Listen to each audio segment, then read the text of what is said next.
It's 9:37 a.m. You're at work or in class or between sets at the gym. You tell yourself you're just being responsible, just staying informed. But your thumb already knows the path. Unlock, tap, refresh. The number moves a little. Up 0.2, down 0.3. Nothing in your life actually changed in that moment. No new paycheck, no new skill, no new business acquired. Yet your body reacts as if something vital just happened. A small spike behind your ribs, a quick inhale, a release. And then, 5 minutes later, the itch returns. Here's the uncomfortable truth. That wasn't investing. That was a slot machine. And the market, Mr. Market, knows exactly how to feed it. Benjamin Graham, the father of value investing, didn't warn us about volatility because it hurts our spreadsheets. He warned us because it hijacks our temperament. He said the investor's chief problem and even his worst enemy is likely to be himself. Not inflation, not interest rates, not the Fed, not some hedge fund with better tools. You. Not because you're weak, because you're human. And the modern market is engineered to turn normal human impulses into expensive habits. So today, I want to do something different. Not what to buy. Not a hot stock. Not a prediction about the S&P 500, the next earnings season, or what the market will do tomorrow. This is a note for your mind. By the end of this video, you'll have a simple Graham-style protocol to break compulsive portfolio checking, the dopamine loop that turns long-term investors into anxious speculators, and replace it with something rarer than any investing edge: calm. And in a minute, I'll tell you the one checking habit that quietly turns patient people into panic sellers without them realizing. Because most people think the danger is the big crash. The danger is the 1,000 tiny reactions before the crash. Think about what your phone really is. It's not just a device. It's a casino that fits in your pocket. The lights are your notifications. The lever is refresh. The payout is emotional. Relief, excitement, certainty, anything other than waiting. And waiting is the real skill. Graham built his entire philosophy around one sacred principle: margin of safety. Not just as a valuation concept, but as a way to survive reality, to survive mistakes, to survive storms, to survive yourself. But you can't live with a margin of safety if you demand emotional certainty every hour. When you check prices all day, you're not collecting information. You're renting comfort, and comfort is expensive. Let's name what's happening plainly. The market price is a quote. A quote is an opinion. An opinion changes with mood. And the market has more mood swings than a toddler on a sugar rush. Graham gave that mood a face: Mr. Market. Every day, Mr. Market shows up at your door offering to buy your business from you or sell you more of it at a price set by his emotions. Some days he's euphoric. Some days he's depressed. Some days he's irrationally afraid. Some days he's irrationally greedy. Your job is not to become him. Your job is to use him.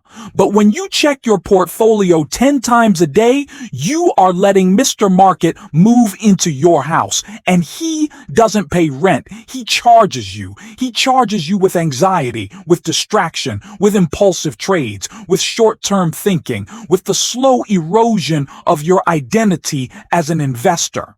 Because here's the rule most people never accept. You don't rise to the level of your strategy. You fall to the level of your temperament.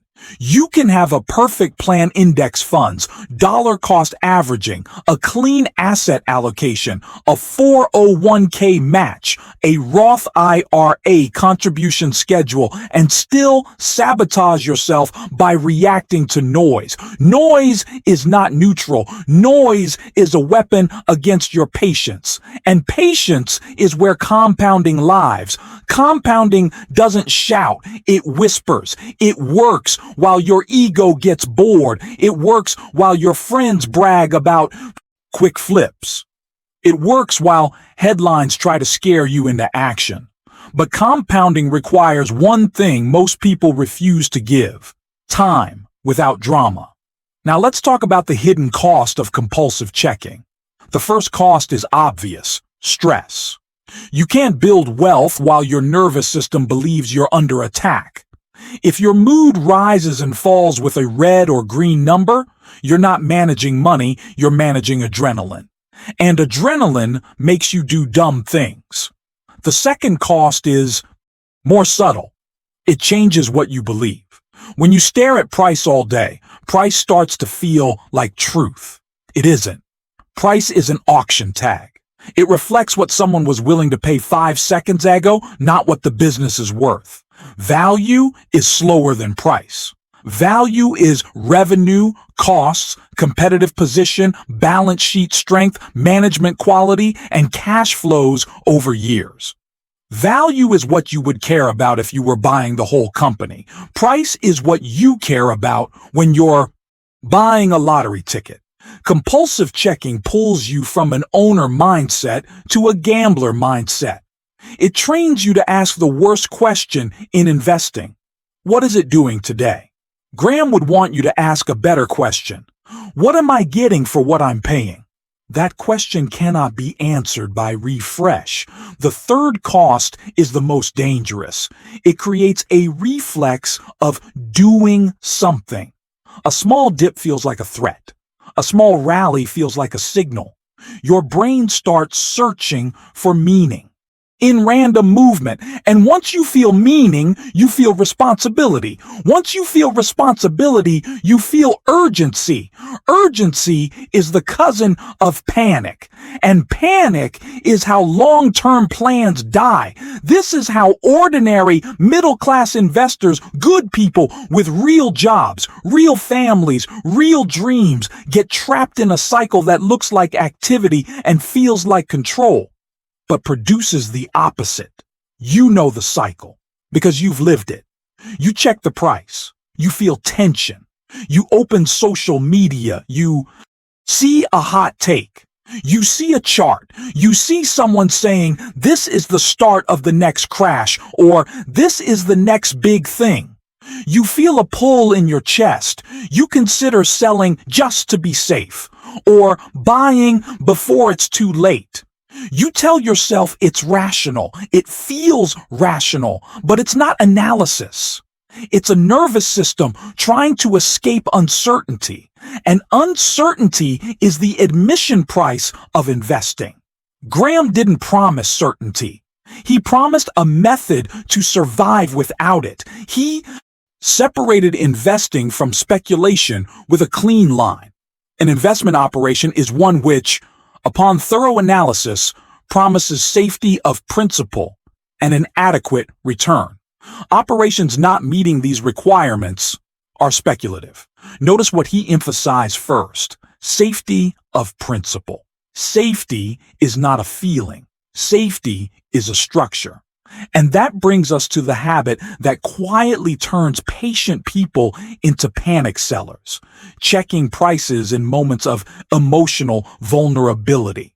Most people don't only check prices when they're calm. They check when they're bored, when they're stressed, when they're tired, when they're avoiding a hard task, when they're anxious about bills, when they're arguing with someone, when they're uncertain about their career. In those moments, the portfolio becomes a mood regulator. A little green feels like hope. A little red feels like doom. And if your portfolio becomes a mood regulator, you will eventually use it like one. You will sell to stop pain. You will buy to chase relief. You will trade not because value changed, but because you did. This is why Graham's core advantage isn't a spreadsheet, it's character, temperament. The ability to act like a rational adult while the crowd acts like a crowd. So how do you break the loop? Not with willpower alone. Willpower is a thin rope. You don't tie your future to a thin rope. You build systems, you build friction, you build an identity that your future self can trust. Here's the first shift, and it's deceptively simple. Stop treating your portfolio like a scoreboard. Start treating it like a farm. A scoreboard demands constant updates. A farm demands seasons. If you dig up the seed every day to see if it's growing, you don't speed up growth, you kill it. Prices are the daily weather. Your strategy is the climate.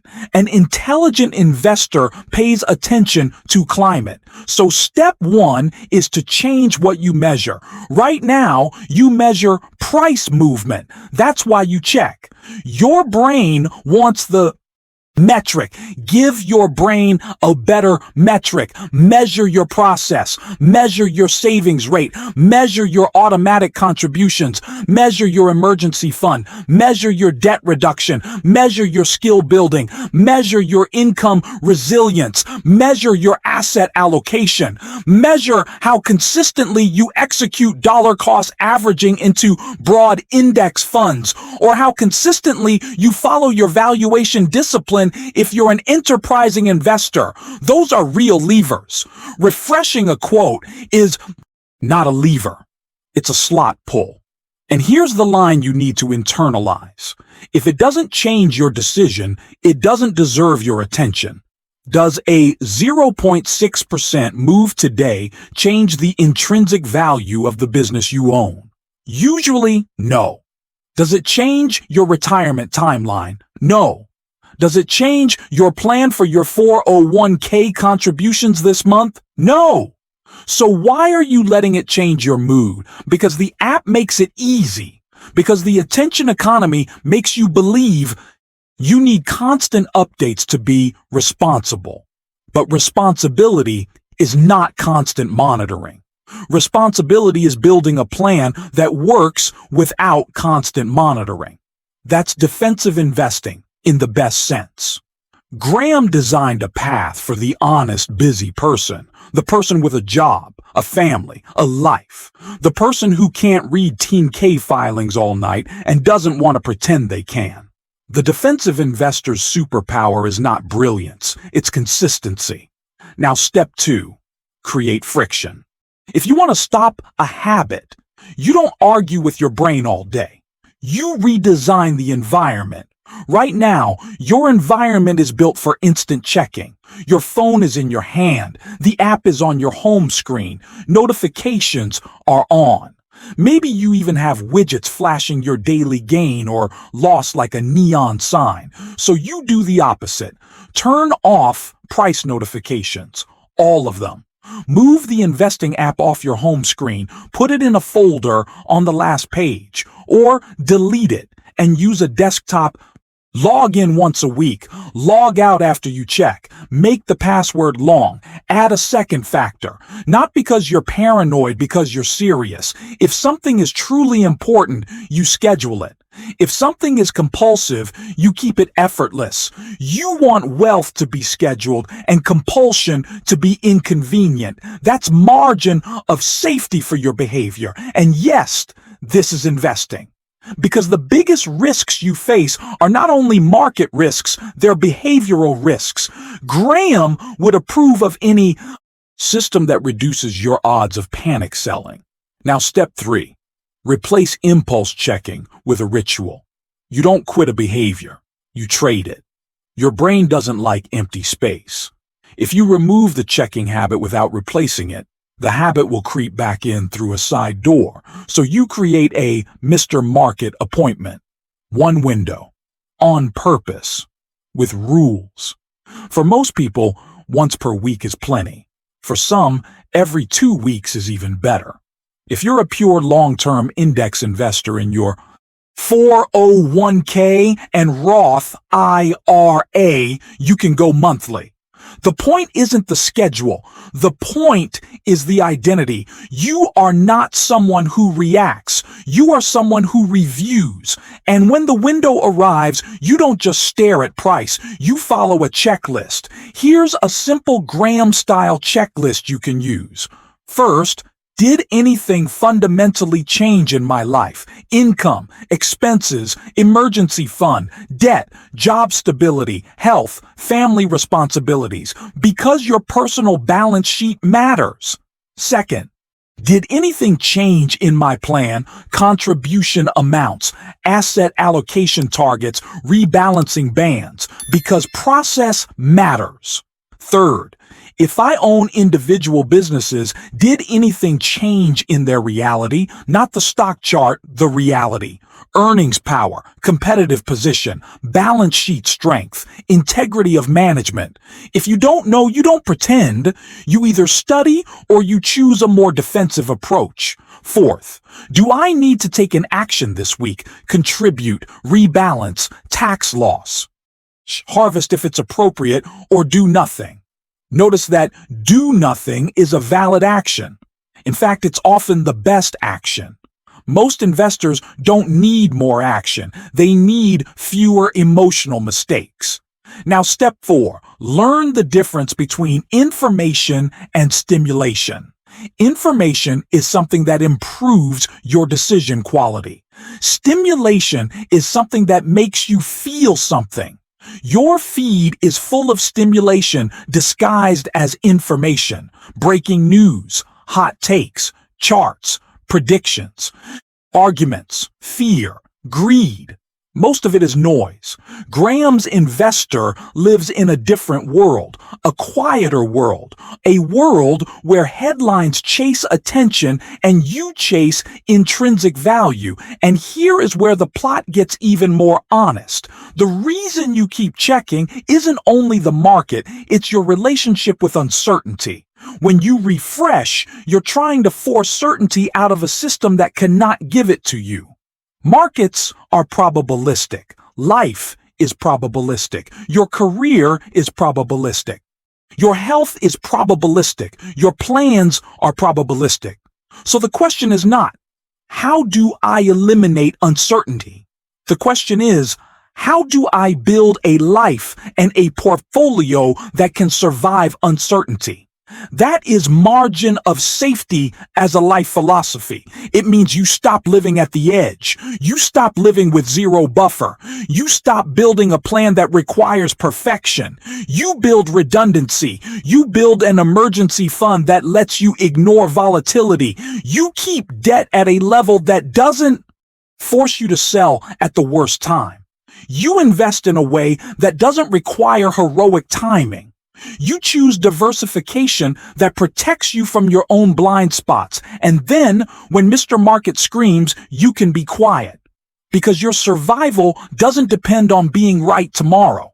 It depends on staying sane for decades. Now, if you're listening and thinking, okay, but what if I miss something? Good.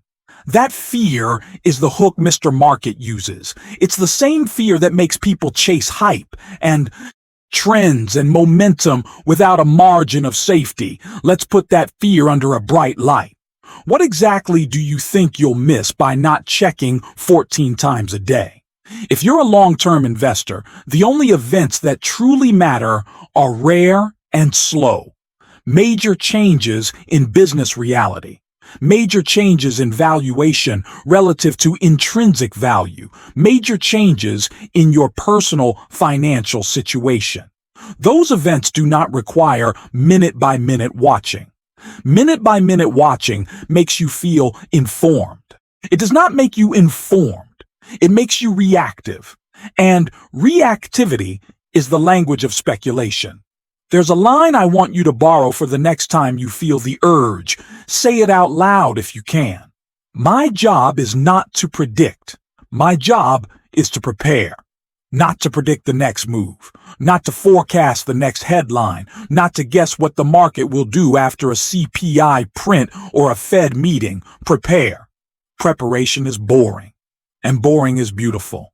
Because boring means you're not feeding your worst impulses.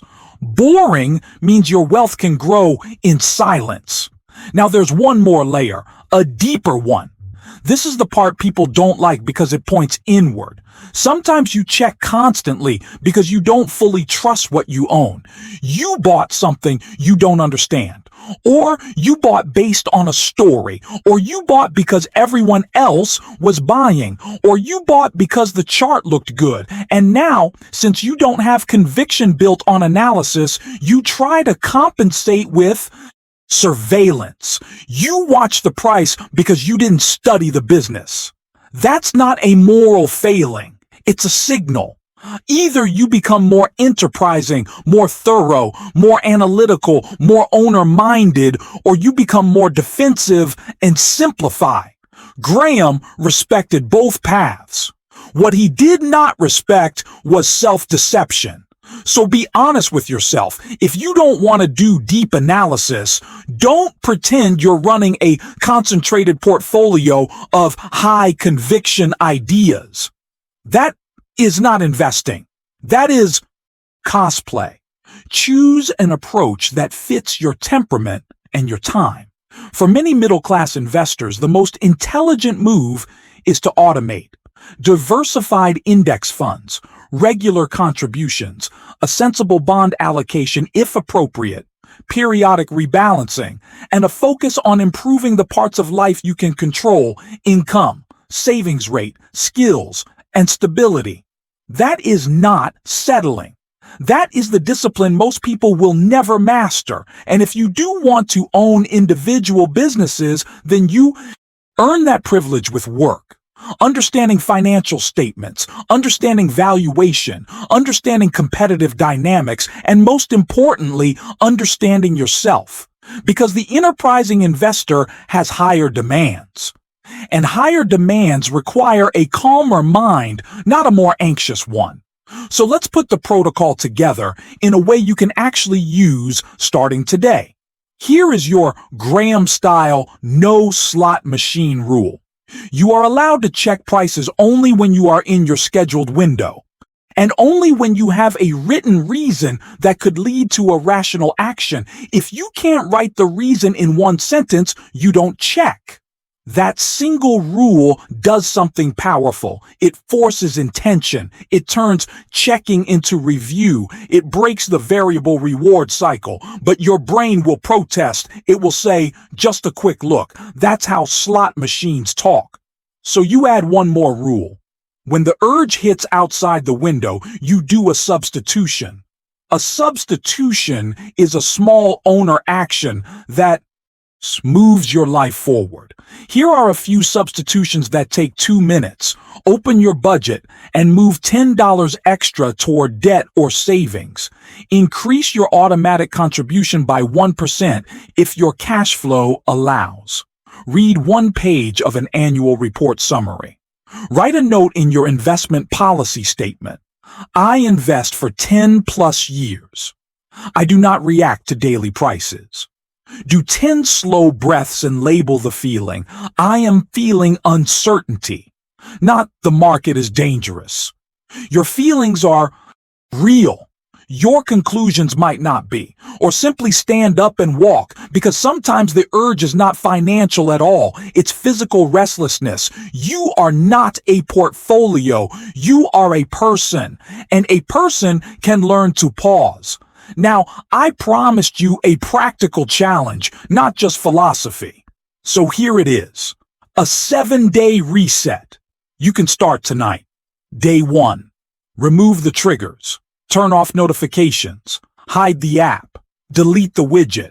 Log out. Make checking inconvenient. Day 2. Set your Mr. Market appointment. Pick the day and time.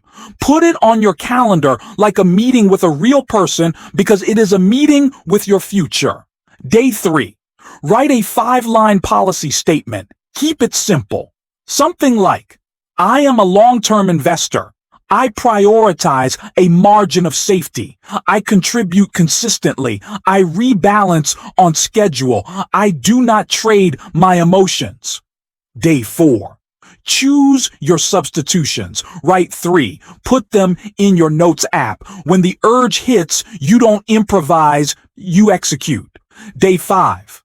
Practice doing nothing on purpose. Seriously. Sit with the urge for 60 seconds. Watch it rise and fall. This is not meditation for spirituality. This is training for wealth, because the most expensive emotion in investing is impatience. Day 6. Review your life margin of safety. Emergency fund, debt, insurance, cash flow buffer. Ask, if the market drops 30%, do I still sleep? If the answer is no, the solution is not more checking. The solution is more buffer. Day 7. Attend. Your appointment. Check your portfolio like an adult, not like a gambler. Follow the checklist. Make any planned contributions or rebalancing, then log out. And afterward, write one sentence. How did it feel to be in control? Because control is the reward, not control of the market, control of yourself. Now let's return to where we started. It's 9:37 a.m. Same morning, same job, same world. The market is still doing what it does, shouting, swinging, tempting, threatening, and your phone is still in your pocket. But something is different. This time, the itch appears, and you recognize it. You don't obey it. You observe it. You remember Mr. Market standing at your door, waving a price like a headline, begging for your attention. You smile, not because you're above it, but because you finally understand the game.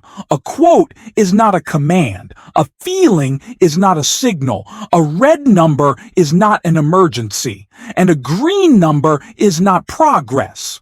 Progress is what you build quietly. Savings rate, a skill set, an income stream, an emergency fund, a diversified plan, a margin of safety, a temperament that doesn't collapse under noise.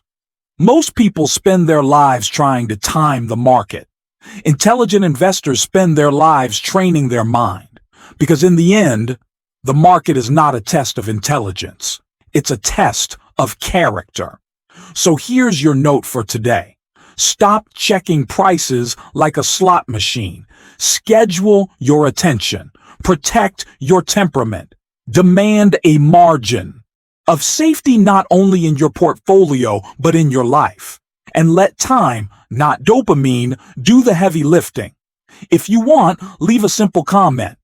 I choose calm, not for the algorithm, for you. A small public promise that your future self can hold you to. And if you slip tomorrow, don't turn it into shame. Just notice the pattern, reset the friction, and return to the appointment. The goal isn't perfection. The goal is fewer costly mistakes and more years where compounding can work uninterrupted. This is Benjamin Graham Notes. Daily notes to train your mind to invest like a true, intelligent investor.